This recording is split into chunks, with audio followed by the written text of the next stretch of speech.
स्त्री का पति कौन? धर्मपुर नाम की एक नगरी थी। उसमें धर्मशील नाम का राजा राज करता था। उसके अंधक नाम का एक दीवान था।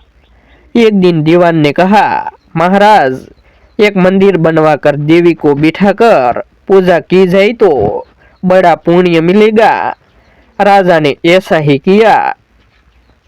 एक दिन देवी ने प्रसन्न होकर उससे वर मांगने को कहा। राजा के कोई संतान नहीं थी। उसने देवी से पुत्र मांगा। देवी बोली, अच्छी बात है, तेरे बड़ा प्रतापी पुत्र प्राप्त होगा। कुछ दिन बाद राजा के एक लड़का हुआ। सारे नगर में बड़ी खुशी मनाई गई। एक दिन एक धोबी अपने मित्र के साथ उस नगर में आया। उसकी निगाह देवी के मंदिर पे पड़ी।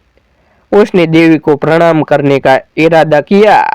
उसी समय उसे एक धोबी की लड़की दिखाई दी जो बड़ी सुंदर थी। उसे देखकर वह इतना पागल हो गया कि उसने मंदिर में जाकर देवी से प्रार्थना की, हे देवी, यह लड़की मुझे मिल जाए।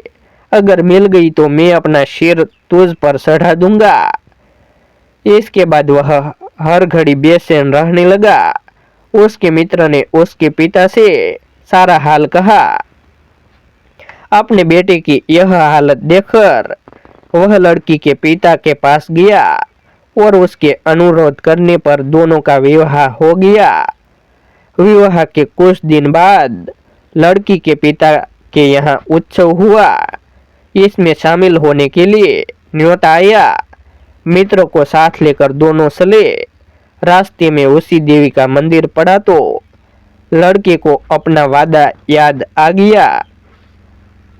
उसने मित्र और स्त्री को थोड़ी देर रुकने को कहा और स्वयं जाकर देवी को प्रणाम करके इतने जोर से तलवार मारी कि उसका सिर धड़ से अलग हो गया।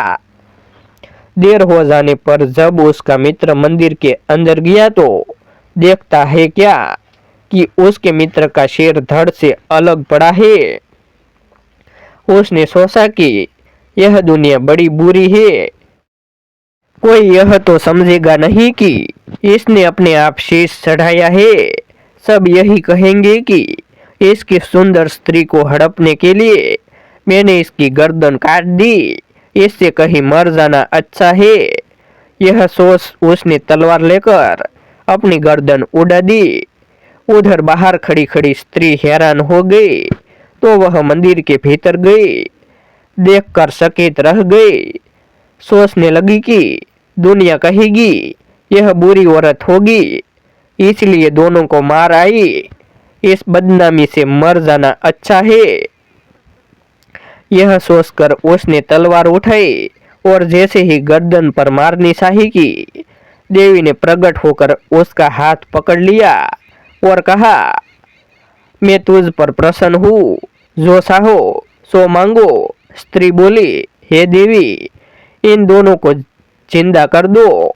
देवी ने कहा, अच्छा, तुम दोनों के सिर मिलाकर रख दो।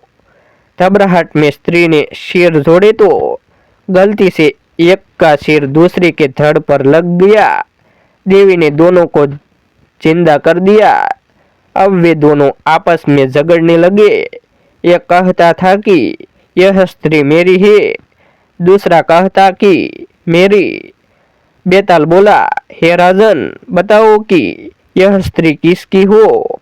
राजा ने कहा, नदियों में गंगा उत्तम है, पर्वतों में सुमेरु, वृक्षों में कल्पवृक्ष और अंगों में शीर।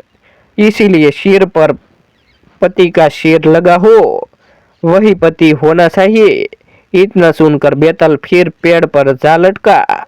राजा उसे फिर लाया तो उसने सातवीं कहानी कही।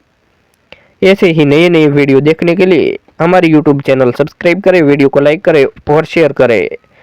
फिर मिलते हैं एक नई स्टोरी के साथ। आभार। जय हिंद, जय भारत।